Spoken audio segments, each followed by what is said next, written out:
Today's session is around email communication. And, I've worked across multicultural teams my whole career. It's been one of the coolest things that I'm thankful for. And that means that there've been quite a few interesting anecdotes that F-ups that either I've done or I've been on the receiving end of getting from people around emails. And sometimes it's entertaining to see how email communication can go really, really badly.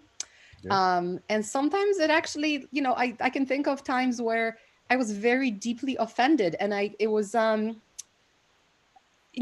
retrospect, I get what happened. But in the moment, sometimes it's hard to have a clear head and think, oh yeah, I'm talking to someone from, I don't know, Russia, whatever. They have a different cultural context than I do. Try to not read into things too much.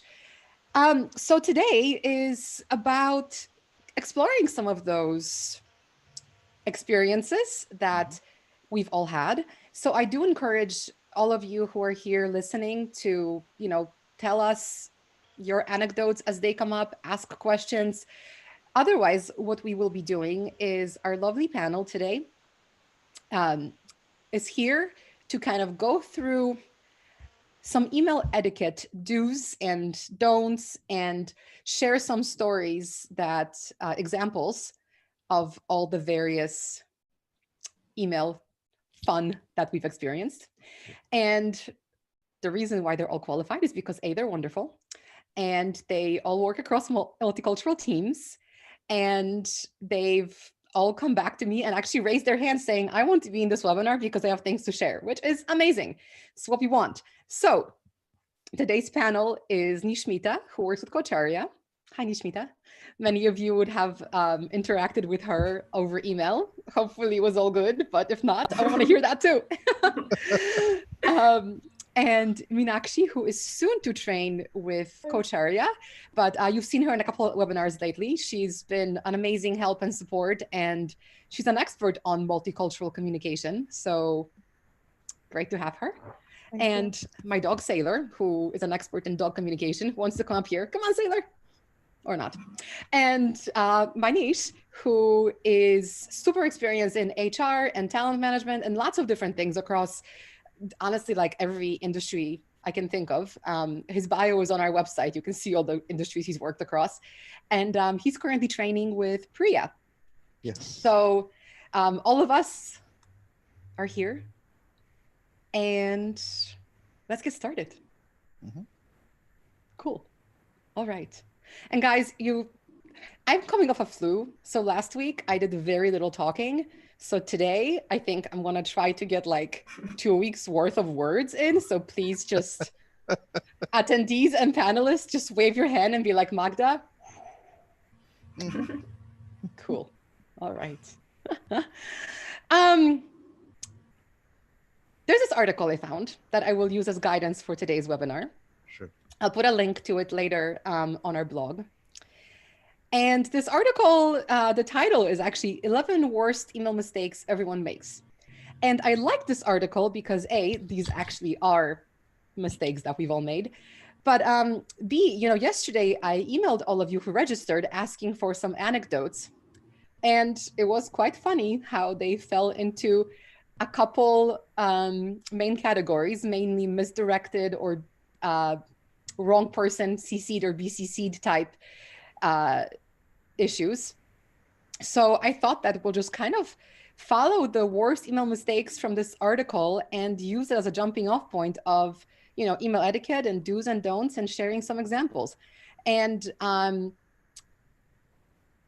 there maybe let's ask the panel in terms of the email mistakes that we all make. What is like your number one where you want to start? Email mistake, as well as how not to make it, that you think is the most important. Manish, you're unmuted. We're going to start with you. Okay, sure.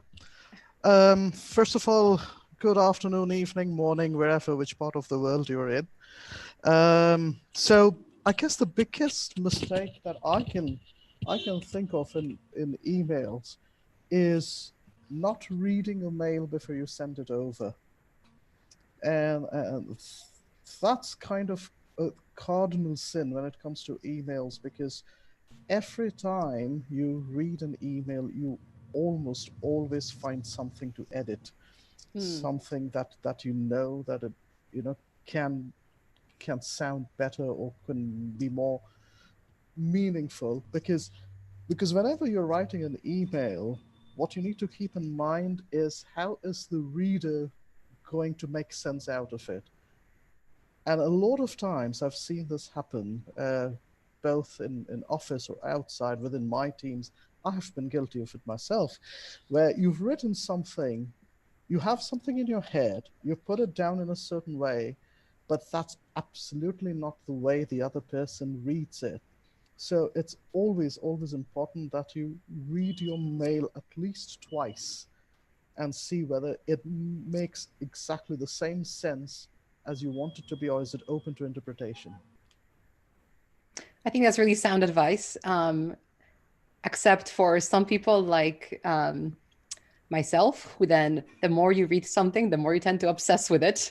You may get end up stuck in a cycle of not sending it. So sometimes what I do actually is I do read it, I save it to drafts, and I step away. Hmm. So I wait. If it's during the day, I wait an hour or two. If it's something can wait overnight, it waits overnight. But then I find I have a fresher perspective. Yeah, that Yeah. helps. Yeah, as long as you're not in a hurry to shoot out that reply right away. Mm. And Meenakshi, I see that you want to say something. I did want to just mention to the panel that Meenakshi has this recorded this brilliant video actually on how to practice all the different things that will come up in today's webinar. So I will 100% share that with everybody. So please just, this is going to be more conversational session. And then I will share a very structured instructional type presentation from Meenakshi. So you guys will get a 2-for-1 today. But yeah, Meenakshi, please jump in. Certainly. Thank you. Thank you, Magda. And hello, everyone. I'm speaking to you today from Ashburn, Virginia, on the East Coast of the United States. So it's quite funny and ironic that just yesterday I did a webinar on, and the topic was how to prevent email jail and still get work done. So in my 20 plus years of experience in corporate India and corporate America, uh, I realized that there was a time when in many of the roles, we all have timesheets that we fill out. And so I used to, not for billing purposes, but mostly for tracking how you spent your day. And in one of my roles, I found that I spent up to 3 or 4 hours of my time just dealing with my inbox. Mm. And that was like a wake up sign for me. So my pet peeve about emails, reply to all, it gets me. So especially when you're in global teams, distributed teams, we love to put 10 people in the to line and another 20 in the CC line, just to make sure nobody feels left out. And then one or two of those folks in the to line or the CC line uh, they feel free to add other people. And then, it just becomes this massive, I don't know, email chain, and then everybody's email inboxes are flooded. So reply to all. I think the other thing is when there's a long thread, and to Manish's point, we forget what we started the email with, and then we don't pay attention to read all of it, don't answer all the questions, and then somebody's asking again. So it's you would hear me say this in the webinar as well, that we may have, somebody might have answered the question in interaction number 7, it's interaction number 55 on the same thread, we're still looking for that answer because nobody bothered to read. So in corporate environments, I find that now that I've just started my own small business, the challenges are in writing emails, like almost, akin to cold calls. So how do you write? How do you present yourself? What's your pitch? And how much to follow up, when to follow up without sounding like a stalker. Um, and so those are some things that I think about. But I think that I've been able to successfully use and apply the principles of human-centered design to emails as well. And I completely echo Manish's point about reading your email, and that helps you. So I take the time to read it in my head, so I may not be reading it aloud. Now I can, because I'm at home and I work from home. But in an office environment, unless you want people to question your mental stability, you don't want to do that. So, but read it, because one thing is that a lot of us prefer email. Some of us because we are probably a little bit introverted, and others because it's an easier way, because you're not really putting yourself out there. And as a business owner, I feel like I find it safer to do an email introducing myself, as opposed to going to a networking event and actually having to say those words. Also because it gives time to think about what I want to say. But if, as a business owner, I want to project myself as someone that is offering value, and I want to differentiate myself from one of those, spam kind emails that people receive. How do you make that difference? So I find that reading the email out helps you reattach emotion to the words, which you don't do that when you actually write, because you are able to detach yourself. But then when you read it, you're able to put that back, and you're able to put yourself in your readers or the recipient's shoes, if you will, just to think about, does it make sense or not. So that really helps, I think. I will pause for now. Thank you. You mentioned emotion, and it's funny. So on this list, in this article that started this conversation, emotion is one of the big don'ts on that list. And I totally understand why, but I also understand why we need emotion, right? Like you just said, emails can be very impersonal, and you lose a lot of context.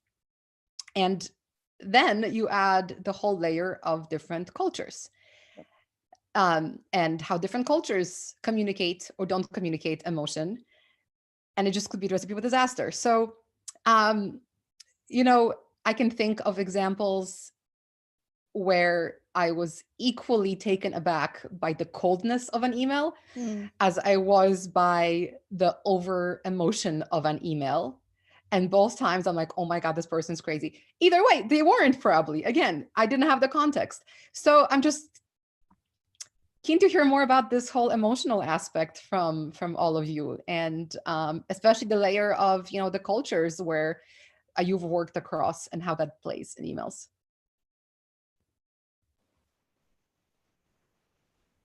I'd like to share. Sure. Yeah. So it's funny that I'm thinking, like, as I'm listening to all of you speak, I've just been thinking of this time that I've spent with Coach Arya, because before this I never used emails. And then now I think, from an extrovert, like Meenakshi, you were mentioning, I think I might have turned into a bit more of an introvert, because emails make things so much more efficient. Like, I can't even begin to tell you how much I've started to love this tool. But one thing that I think really frustrates me is when, going a step further from what the two of you highlighted, is when someone asks questions on an email. Supposing, say, I send out an email with certain questions, and then the receiver just reads it, um, and replies to it, like, with a gist of of what is being asked. Like, say I ask for things A, B, and C, and then the receiver just gives me an answer in general. I think that might slow things down, but what could be a possible solution is something that I've learned from my end is not just put in all my questions in a paragraph, but bullet the points as like question 1, question 2, and question 3. And I've learned to respond to it, to emails in a better way, as in not just reading my email before sending it out. I also read the sender's email, and I go line by line and make sure that I've answered everything there, and then send out the email. So yeah, that's what I wanted to add. Which is pretty awesome. And thank you, Nishmita. And you may see me make faces while you're talking, because I'm probably the person who's been guilty of making your email life a little difficult. So thanks for all the learning. No, I actually learned a lot, but anyway. Yeah, it is funny when you say that, you haven't used email before. I actually distinctly remember the day that I learned what emails were. It was my 3rd year of high school. And I remember during English class, we went to the computer lab in the class, and the teacher, or not even the teacher, it was like the person who ran the computer lab, and she introduced us to this thing that college kids were using to stay in touch with each other. And it was this magical thing. And now it's life. So it cracks me up that, Nishmita, you're in a generation that was actually okay to skip emails altogether, technically. Like, you went straight to phone and text and social media. And now for you, you're learning email in a different context for the first time. So just fascinating to me. Talk about culture, hey? Yeah. The generational differences. Yeah, Manish? Yeah, sure. And it's quite an important point about the cultural aspect of how an email is expected to be. And if you go around the world, Japan, for example, expects emails to be extremely formal in nature, and they really put a lot of importance to how you start an email and how you end an email. And an email probably wouldn't be read or responded to if it does not begin or end in the right way in that cultural context. In Germany, for example, they are very particular about how you address them, so the titles are important.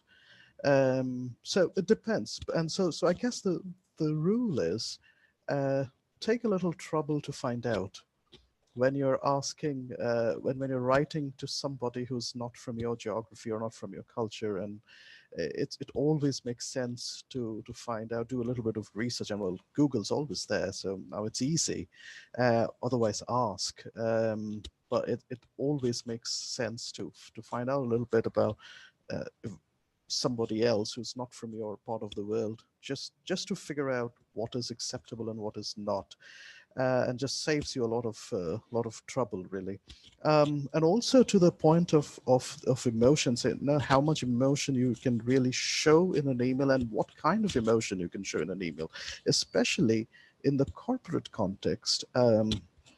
Showing aggression is definitely a no-no in an email. And I'll tell you a very funny story in one of my previous organizations, and that also brings to the point that Meenakshi you were talking about using reply all, and that's such a dangerous thing. And so people don't even notice, and they just click reply all when they obviously should not. So there was this case in one of my previous organizations, one of the biggest organizations in India, and a very well-known organization, which takes its corporate etiquette and very seriously, and is known for its corporate etiquette. So there's two people from the same department, and it so happened that a meeting was called, and some people came on time, some people came late, as it happens. And the person who had called for the meeting, she sent out a mail marking everybody, saying that would really appreciate if you came for meetings on time henceforth. To which somebody replied saying, I was there on time, so why am I on this mail? To which she replied, and all of this is, mind you, is all reply all. So everybody, like 20 people, are seeing this entire conversation, this entire fight happening. So this lady, she wrote back saying, I was on time, why am I on this mail? And then She wrote back saying, which is why you're in CC and not in two, which will probably bring us to another conversation in this as to what is CC and what is two. And to which this lady wrote back saying, but the difference is not apparent. But the thing is, first of all, an email is absolutely the wrong medium to try and resolve a dispute or a disagreement. Pick up the phone or walk over if the person's in the same building. Um, Secondly, it went to 20 other people who did not need to know this entire altercation, who shared it with 20 other people and to others. And soon this mail was floating all over the organization, right up to the very head of the organization. There were these two people who were having an altercation over nothing, really. So, yeah, one needs to be really careful about what emotions you depict and how much. And the reply, all like you said, Meenakshi, oh, it's terrible thing to use. True. And, the two and CC, a lot of times, so a couple of things I want to point it out. I think that um, a lot of us tend to wear the size of our inbox as a badge of honor. The more number of unread emails, the more important you are, or the busier you are. I've seen that a lot in the corporate space, and people bragging about, I say bragging, they're not, obviously, but that's how I receive it, about the number of unread emails in their inbox. Now, I find that a lot of us, we just look at every single unread email the same way, because we very rarely take the time to see if our name is listed in the to or in the CC, or even BCC, because if you are the one BCC'd, you will show in BCC, others wouldn't know. And we tend to give it this, we don't tend to sort our inbox based on where we are. So CC really is no direct input required. And if you're in the to is when you're supposed to respond. And I've been in scenarios where people that I wasn't expecting any response from were the one jumping all over it, and it confused it for the rest. And a lot of times, and this is where the cultural aspect comes in as well. So born and raised in India, used to a very sort of patriarchal way, even in organizations where your power distance is very large. And so you tend to be in this mode of obedience in exchange for care, and speaking truth to power is questionable and all of that stuff. So, and it's very important to report to your boss. And so your boss is always on CC on all your emails. So that boss, how he or she gets any work done is beyond me. But what happens is we tend to use CC to show a lot of passive aggression. That's what I've noticed. So I write to you once, you don't do anything. I do another follow-up, you don't do anything. I don't hear from you.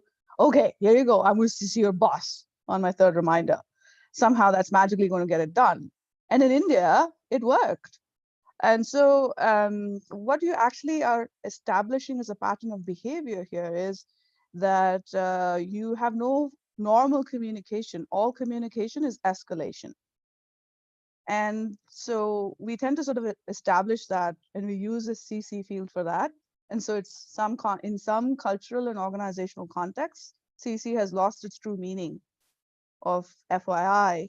And so that's one thing that I've noticed. And I've seen that here in the US as well, where the second reminder includes a CC to the manager or someone who holds more positional power than you, and somehow supposed to move things along. The other thing that I've noticed from a cultural aspect is like timelines. If you're writing an email that involves responding to timelines or agreeing on timelines, and you say, okay, here's what we discussed, and these are the timelines that we discussed. More relationship-oriented cultures or collectivist cultures will tend to not respond to that because our construct of time is, very high context. So our priorities change based on what's happening right now, as opposed to making a time commitment for 4 months out or 3 months out. Whereas cultures that are more sort of individualistic, if you will, Northern Europe, North America, Western Europe, will tend to agree to and abide by, because we are more rules-based than relationship-based. So you see those patterns in your responses as well, whether or not someone responds and how they respond. So in the US-India context, I would see that our India teams would somehow their managers had told them that every single email has to be acknowledged. Really? And so I would get emails with read receipts on them. That's another big pet peeve of mine. So if I open an email and if there's that read receipt dialog box that opens up, I would just close it out. I'm not going to even respond to that. So that, you know, in an organizational culture standpoint, I think that if you really want to understand that particular organization's culture, look at their emails, look at their meetings. And that tells you whether there's trust, whether people are open to be vulnerable or not. And so it goes back to this about, so I would get email, I would send an email, and from my India team, I would get an email back saying, sure. I have no idea what that means. And I noticed that the word sure is used in conversations as well. I mean, I'm from there. I've used it in the past.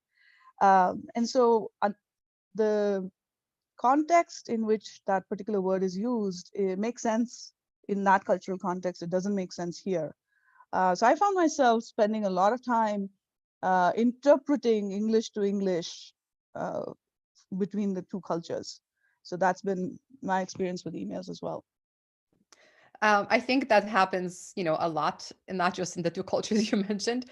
I think I want to talk about power a little bit, and you brought it up, and I also want to talk about how do we address all this stuff, because we all have anecdotes like this, but at the end of the day, we all have to work together. So how do we work together?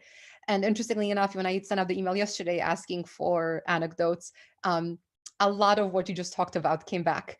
People asking a specific question, and then the reply from a person with a different culture comes back with something that made zero sense to the sender.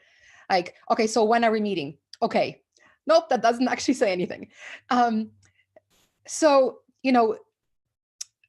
my face kind of felt serious a little bit when you mentioned the word power, because one thing that I struggled a little bit with in the past, and still do, is when people do abuse that power. Not necessarily always like when you said they CC your boss, etc. Like that irks me beyond belief, whether I'm the boss being CC'd or whether someone's saying that to me, because let's just talk about it, come on.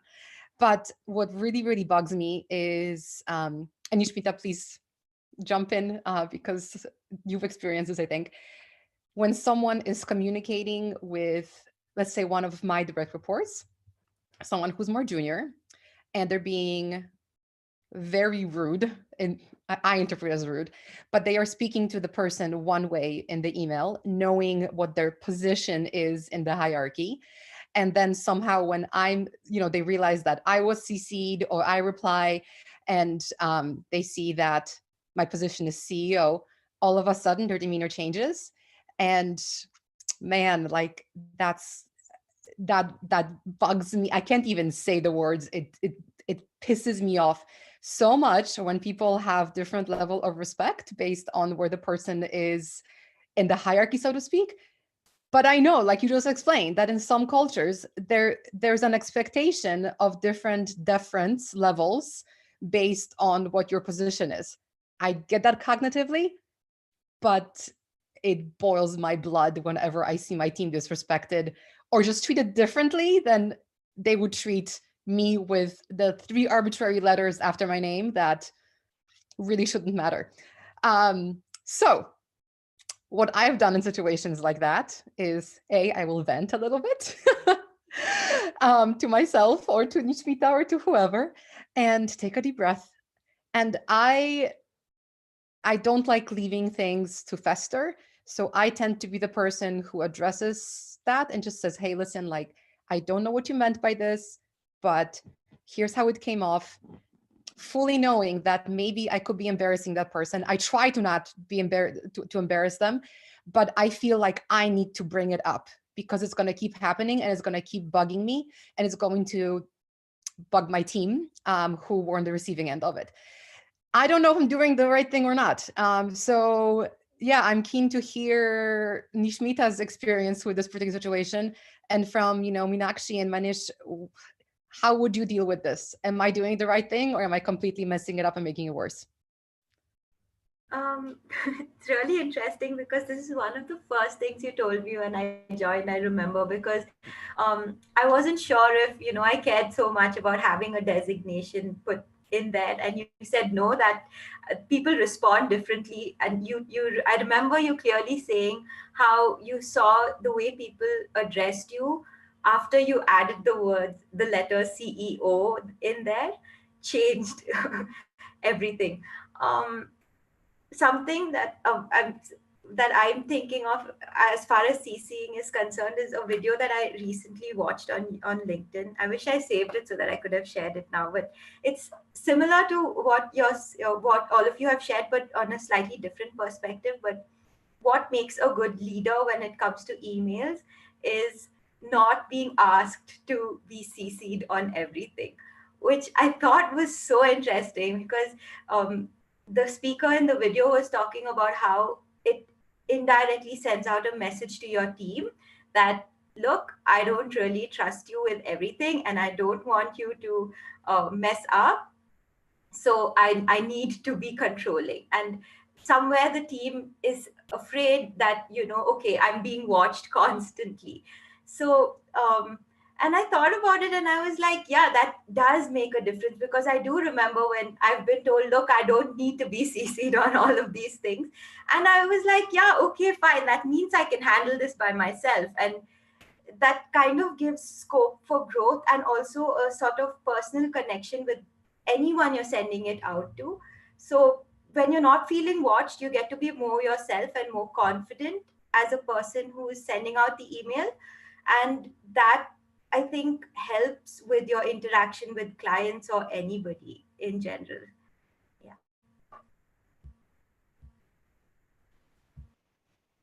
Yeah, that's true actually. And just to what you asked, Magda, um,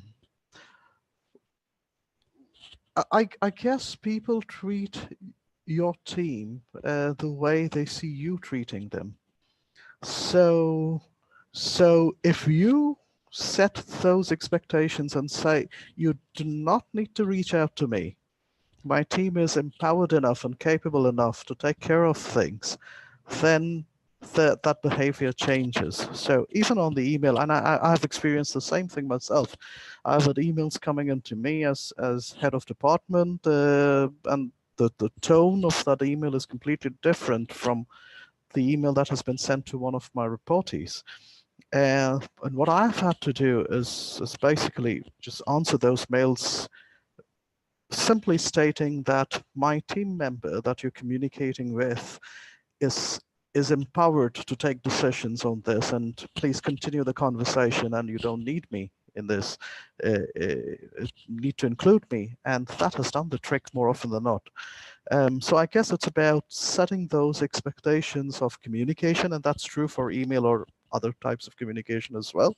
But it is important that if you have certain expectations in terms of how you want to be communicated to, you should set those expectations, and it's only fair on the other person that you set those expectations. On the time thing that you were talking about, Meenakshi, about how soon would you answer an email? The one practice that I have followed is if I wanted an email to be replied to by a certain time, I would take the trouble to specify that time, because of course I don't expect the other person to imagine by when I want that email to, I want the response. So I would actually take the trouble to say, hey, for this particular email, if you could please let me know by 12 p.m. tomorrow. But of course, that can't be for every email. Every email is not equally urgent. Every email is not equally serious. So you must pick and choose. and let people know. But when you set these patterns of communication, people pick those up, and then it takes probably a few exchanges, but then they get to know how you want to be communicated to and how the communication would come from your side. I guess that it's only a matter of a little bit of exchange before you get to read each other. I agree. I definitely agree. And that's what I refer to as the power of one, because a lot of times in organizations, as individuals, even if you are equipped with, or if you have the right skills and you know how to optimize your communication, your environment may not be conducive to that, or there's not general level of acceptance. So you are the organizational culture will trump your personal practices. And what I have found is that if I'm able to stick with my practices and continuously improve them and use them within my locus of control. And so if I have teams, if I have folks that report to me, uh, explaining that to those. So exactly to your point, what you said, Manish, where if you as the manager are receiving those emails, then you communicating back with, uh, sort of saying, hey, my team's got this, and you continue to talk to them and they'll be able to service your request. Doing that. And the other thing is, one of the other sort of tangible practices that's helped me a lot is stating what you want, the call to action from an email, putting that in the subject line. And so if you want a response, if this is just for information or if there's a due date, I even go to the extent of, in Microsoft Outlook, you can add a flag, follow-up flag to your email. So it'll pop up as a reminder on your recipient screens. So there are tools that you can use instead of sending another reminder email, they'll get one automatically popping up on their screens. So the point I'm making is, even if we don't have to feel like we have to wait for the organization to change. We have the power within ourselves, within each of us, to influence whatever we can, and then hope that that's going to sort of have a ripple effect. The other thing from a business owner perspective that I wanted to bring up was, you know, CCing in that context can be like somebody made an introduction and you CC that person.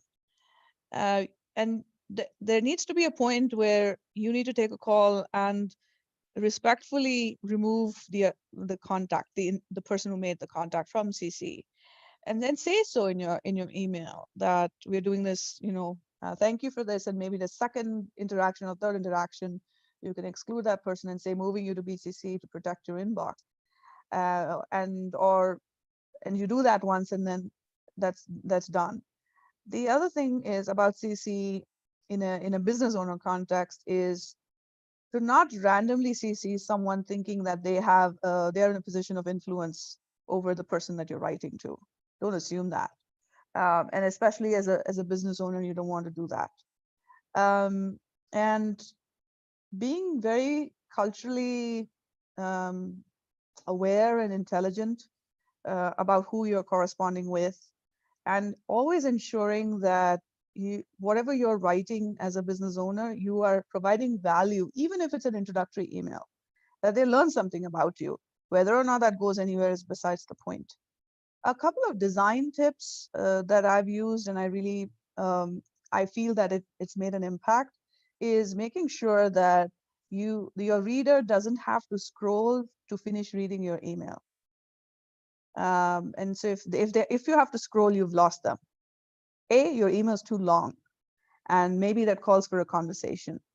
And B, it's not there, especially in today's world where our attention span is less than 8 seconds or something.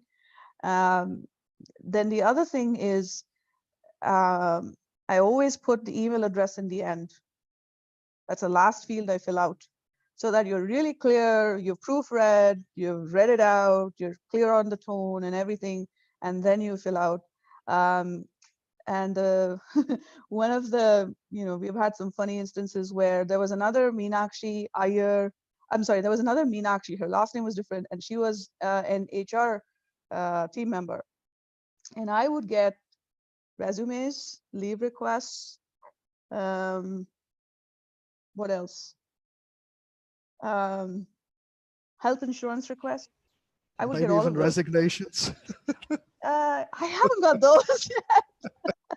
I used to get those, and that's simply because someone not paying enough attention. So whatever the first name, that also tells you that all of those people, I'm one of the people that they email the most, because that's how my name was probably the first one on their list of Meenakshis. So, we tend to depend on technology too much that you're really not paying attention. So to me, it's about attention management, and it can happen. So as a business owner, if that happens, that's very embarrassing, because you could have, you could know different people with the same first name. And if you're not paying attention, you send it to the wrong individual, and your message is not going to make any sense to them. And you might be in their spam filter forever. So those are some things from a business owner perspective as well that I wanted to share. It's actually could be worse than just inappropriate, could actually be dangerous. Because of my name, Magda, when I worked at Google, I was Magda at google.com. When I worked at PayPal, I was Magda at PayPal. When I worked at Atlassian, I was Magda at Atlassian. So, and basically every other small and or large startup I've ever worked at, I occasionally get emails that I really shouldn't be getting from companies that really should know better. And I reply and I say, hey guys, I no longer work there. I don't know how these even got forwarded to me, but I can see they were trying to contact another Magda. Anyway, always read things. I love your tip about putting in the email field last, email address field last. There's a couple other things that I really like. So there's different ways that you could use email. I prefer to use my Chrome browser and Gmail for specific reasons.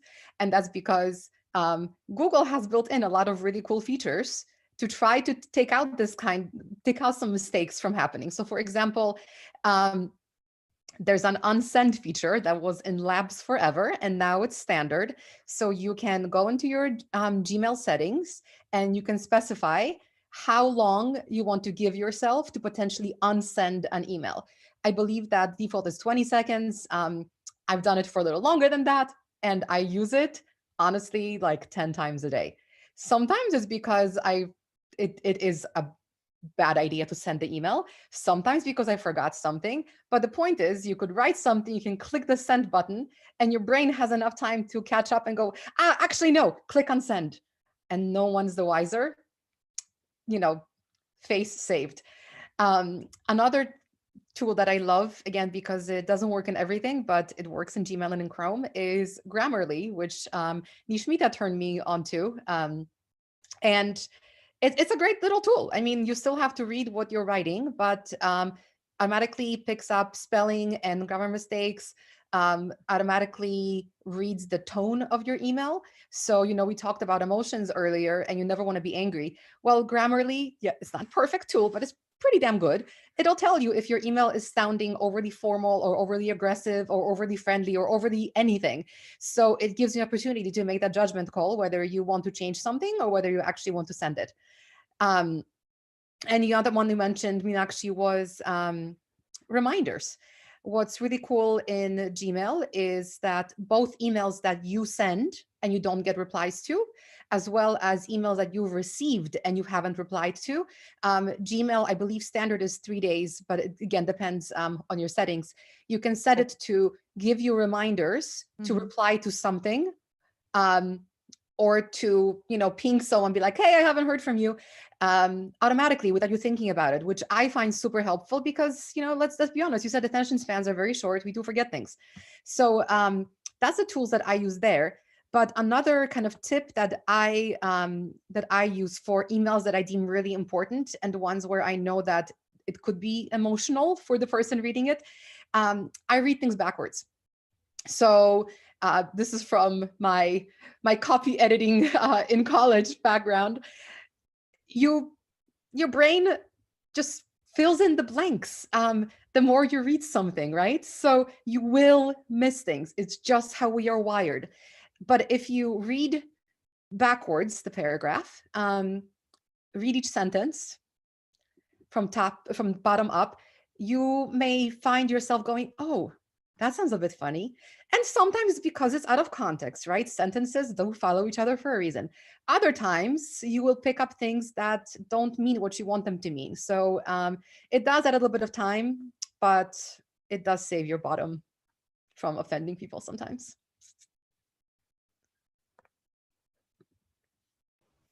Yes, and also on that, Magda, every every industry has its own lingo.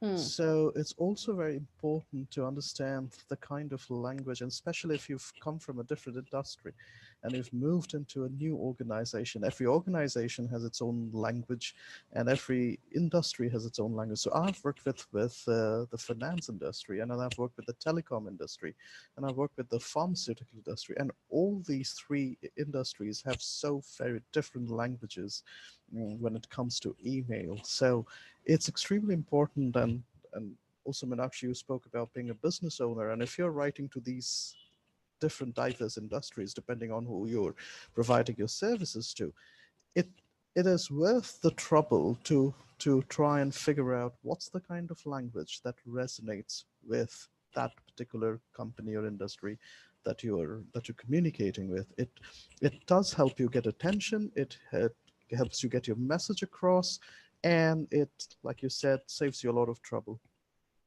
And you know what? It's not just industries. It is cultures. This is something I learned the hard way as well. Especially working now with a lot more Indians. I've worked with people from India my whole life, but I've always worked with people from India in very small in projects where they already had more of my cultural context versus me having theirs. And with Cocharia, because that's where the company started. I've been working with or interacting with Indians who for whom I'm the first person, for example, from the US that they've worked with. And there's a lot of especially acronyms that are very different. And a few times, especially beginning with Nishmita, actually, I would get a message from her and I'd kind of go, what? Oh my God, this is so embarrassing. I can't believe she said this overly sexual thing. Meanwhile, she didn't. I then Googled it. So I've learned to use Urban Dictionary a lot. Actually, it's a great resource for so many things. But for all of us, working across cultures, if something sounds funny to you, probably isn't. Google it, but go to Urban Dictionary. It's crowdsourced. It has the street lingo, the industry lingo, the whatever lingo. I would die of embarrassment without it, to be honest. That's a good tip. I've not used it very often, but I found it very useful when I have used it. Um, Also, sorry. no, go Okay, ahead. Nishmita. I just think lesson from that particular anecdote is that Urban Dictionary can save your job. But Yeah. So you remember what I'm talking about. We're not going to mention it here. Yeah. I'm putting something in the chat window here. This is actually a free tool that's available online. This is the Gert Hofstadter. He was a Dutch, I don't know, sociologist, organizational development specialist. He sadly passed away February of this year. He was in his early 90s. So this tool I've used quite a bit, and I've also used it with executives while conducting offsites as pre-reading material. And this particular one, what I find very interesting, this particular tool, is you can plug in whatever countries, and there are 6 dimensions that include national culture, power distance, etc. Time orientation is another one. And it helps you understand how different your native culture is from who you're trying to interact with. It provides you with a primer. It doesn't cover everything. Obviously, all scenarios cannot be covered, but it's a good tool to use, and it comes from a very reputable source, if you will. Um, I was going to say something else about from a context of business owners and emails, uh, especially if you're dealing, once you have set up your clientele, having some sort of a structure for yourself and making that commitment through your website or in your email. So say, or even when you set up your voicemail greeting. So if you have agreed to respond to all your emails within 24 to 48 business hours, ensure that you do that and have a system for yourself. You can color code, you can flag your emails, you can have different folders. There are different ways of doing that. But ensuring that you do show that respect to your clients, whether they're prospective or current, and be consistent about how you do it. Setting up your out of office, especially as an independent business owner, is extremely important. And even Gmail lets you do that. There's something called a vacation responder, and you can set it up, and you can, how do you say it, brand it. You can put your logo in it. You can put your um, a link to your LinkedIn profile, for instance, as part of your signature. So there's a lot of things that you can do with just Gmail. And of course, if you are using like a hosting service, and if you have a domain and your email is set up through your domain, then obviously you're free to use Outlook or whatever other tool that you use to manage your email. But I think as an independent business owner, especially if you're a solo entrepreneur, extremely important, because you really don't have any backup. No. And any missed interaction is large enough for you to lose trust with your client or a prospective client. And so that is something that I would really harp upon. The other thing is setting up your meetings. So I found this free version of Calendly as a calendar tool, so you don't have to go back and forth. And you can, the free version allows you to just have one calendar integrated with the tool. So what that allows your clients, prospective clients and clients to do is they can pick a time slot, and only available time slots will show up on Calendly, which means that you have to make sure your calendar is up to date. And keeping appointments, making appointments, and planning far out, again, there's a cultural aspect to it. Not all cultures are built that way. And so, for example, when I was still in India, and I used to run the language training center, an international language training center.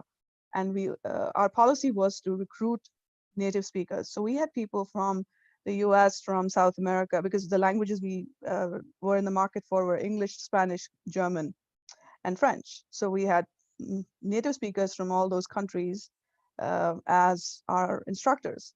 And I still remember this incident when it's funny now, it wasn't funny then.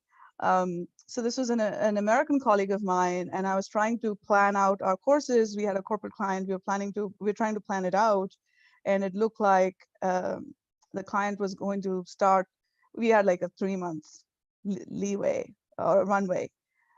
And I was shocked that this instructor, she had her entire almost a year planned out, and all she had to do was flip out her phone and look at it.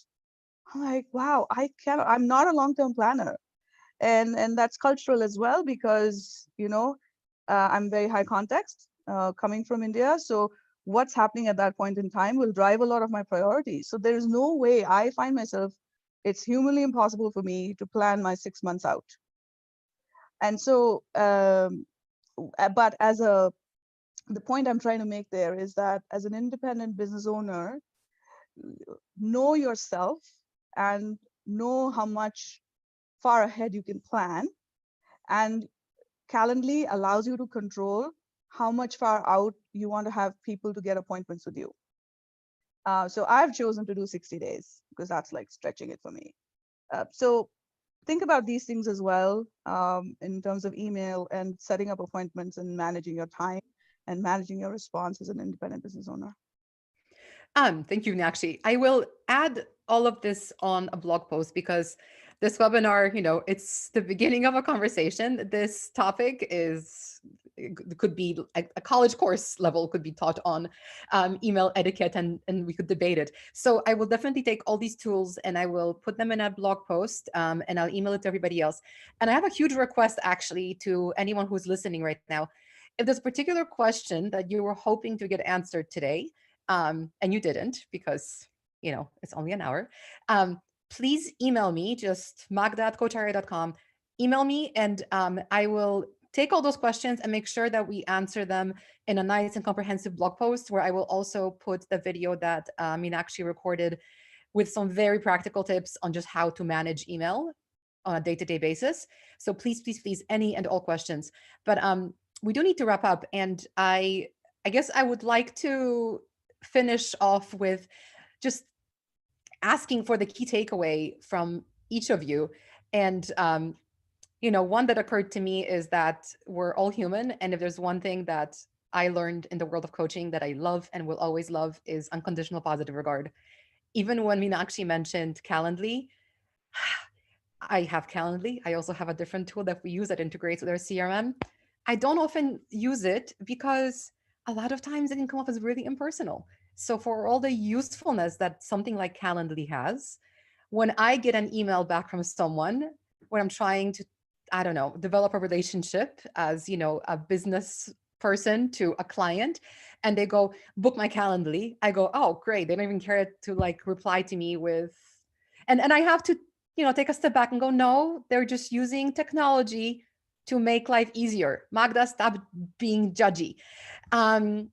So there's literally everything we said today is so open to interpretation. It's insane. So let's just remember the concept of unconditional positive regard. Let's give the person that's sending us the email benefit of the doubt. Let's think about the fact that we all have different cultural contexts, different gender, age, generational. I mean, the list is long. So if something is unclear, ask to clarify. If you have a question, ask the question. Don't assume the worst. Assume the best or assume neutral. And I think then our email world will be a lot more peaceful. Anyone else would like to leave us with closing words? Well, my final reflection would be, follow the principle of what and how much. So by that I mean, be careful to decide what requires an email communication and what requires another form of communication. Everything is not email material. So, and I saw a comment by Chris some time ago in the chat window that emotions are important, more important sometimes than content, and that's true. At a lot of times when email is absolutely not the right form of communication, so choose what goes in an email and what goes over phone call. And how much? If you've started an email, how long do you go on with an email, and when do you shift to a different kind of communication mode if it's not working? So the what and how much should be two things that you should always keep in mind when using email. I think my biggest takeaway is that someone also put in here that everyone has a story, everyone has frustrations, and that's where the word etiquette comes from, right? Like, I love the concept of etiquette because it's not, no, I mean, they are a roadmap learning to courtesy, but the whole point is courtesy. So it's like, keep the reader in mind. And as long as you want to communicate well, that two-way communication, your punctuation, the length of your email, the words that you're going to use, the tone, everything, I think will eventually start falling into place. Absolutely. For me, there are two things. One is start with why, and that dovetails with what you were saying, Manish. So think about the purpose, and your mode of communication may not always have to be email. So starting with why. And the second thing is that we tend to judge ourselves by our intention, and we judge others by their actions. And so that's true in email as well. And in email, because you have the opportunity or the luxury of hiding behind a screen, doesn't mean you can just say what you feel like. So again, keeping the reader in mind. And so ensuring that you judge others by their intent as well, and ensure and think that others are going to judge you by your actions. So if we sort of remember that, I think that we'll be in a much better place. Thank you. Very wise words, everyone. Thank you so much. Like I said, we'll put all of this on our blog. I think there's a lot of room for all of us to think and improve. And yeah, thank you so much for the panel today. Absolutely. I just wanted to share one thing. When you Yeah. talked about the independent business owner piece, Magda, I realized I wrote this on LinkedIn as a share for everyone. I actually documented my 8-month journey of setting up a solo venture, especially in knowledge work. So I'll just put the link here for anyone that cares Awesome. to read it. Yeah. Thank you. And I'll add that to the blog post. So okay. Everyone, please, yeah, we'll write that up, excuse me, and we'll email it out to everyone who attended, and it'll be on cocharia.com/blog probably tomorrow, along with the recording of this video, etc. But yes, please email me with any questions so we can address them. We'll see you guys here next week for a different webinar, but all these webinars that we do, they are free for a reason. They're all great, and we're appreciative of everyone who attends and all of our panelists, but we're here to learn together, and knowledge should be free. It's what we definitely believe at Cocharia, so please take advantage of things like this webinar and send your questions so we can all learn even more together, even past the webinar. So thank you so much to everyone. Have a lovely day or evening wherever you are in the world. I see sunshine in Chicago, which makes me very, very happy. And I will see you here next week. Bye, everyone. Bye.